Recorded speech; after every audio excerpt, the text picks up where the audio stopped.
고대 바빌론 법전에는 이런 조항이 있었습니다. 집주인이 집을 제대로 짓지 않아 무너지면 그 집주인은 사형에 처한다. 지금 들으면 너무 과하다고요? 하지만 그만큼 집은 사람의 삶과 생존에 직결되는 문제였습니다. 3000년 전에도 그랬고 2025년 대한민국에서도 여전히 그렇습니다. 그런데 말이죠. 집이 무너지는 일은 줄었지만 2024년 기준 대한민국에서 보증금 1억 원 이상 전세를 사는 세입자는 60%가 넘죠. 보증금 규모만 따져보면 수천만 원에서 수억 원까지 거의 인생 전 재산이 묶이는 수준이죠.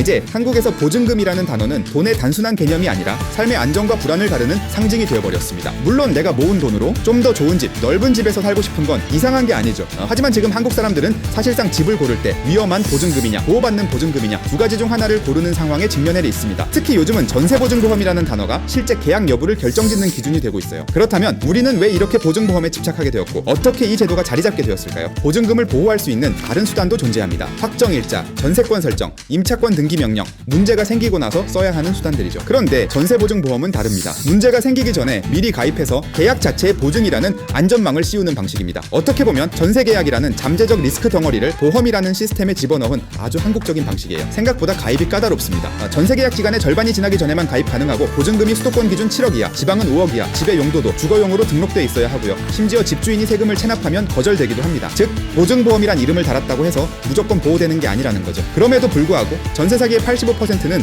보증보험 미가입 세입자에게서 발생합니다. 결국 선택의 문제가 아니라 정보와 접근의 문제인 거예요. 현재 대한민국에는 보증보험을 운영하는 기관이 3곳 있습니다. 셋 다 전세보증금을 못 돌려받았을 때 대신 돌려주는 기관입니다. 하지만 보증료는 얼마인지, 어디는 가입되고 어디는 거절되는지, 뭐 때문에 거절되는지, 보증료는 얼마인지 이런 것들을 하나하나 비교하고 따지는 건 사람들 입장에선 너무 복잡하고 어렵죠. 세이프홈즈라는 서비스가 이 복잡한 걸 아주 단순하게 바꿨습니다. 주소 하나 입력하면 3개 기관의 보증보험 가능 여부를 분석해주고 왜 되는지, 왜 안 되는지를 보기 쉽게 보여줍니다. 이제는 보증보험 가입 가능한 집을 먼저 찾는 시대입니다. 이 집은 보증보험 가입되나요? 이 질문 하나가 사기를 막는 가장 강력한 질문이 되어버렸어요. 첫 번째 검색은 무료니까 당장 주소 하나만 입력해서 확인해보세요. 세이프홈즈 보증보험 정밀진단은 보증보험 가입 가능 여부, 불가능 요인 분석, 기관별 조건 비교 이 3가지를 3초 만에 보여주는 도구입니다. 아래 고정 댓글 링크에서 무료로 확인해보세요.